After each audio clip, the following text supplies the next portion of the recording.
everyone, welcome and welcome back to Cleaning Spaces with me, Violet. So in today's video, I am going to focus on my living room area only, and I am going to clean under my sofas, and also I am going to clean the drawings on my door. Yeah, my daughter liked to put some drawings on the wall, so I'm going to focus mainly on that. And I hope you enjoy today's video, and also I hope this video got you motivated or you have learned something from my video. And leave me a green heart in the comment section. I'll be very glad to know from you. So thank you so much to my subscribers for always being there for me and always supporting me. And those of you who are watching my videos until the end, I really appreciate you so much, guys. May God bless you for me. Without talking so much, let's continue the cleaning and let's enjoy the video together and to see each and every step that I'm going to take in cleaning my living room.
I tried to use the eraser, but it didn't work, and I just decided, okay, let me try a damp cloth or wet cloth. Then I wiped it very hard, and then I saw it finally they started coming off, and I was very glad.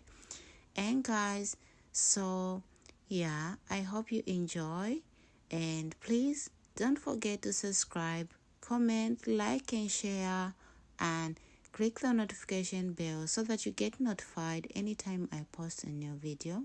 So yeah, let's continue the cleaning.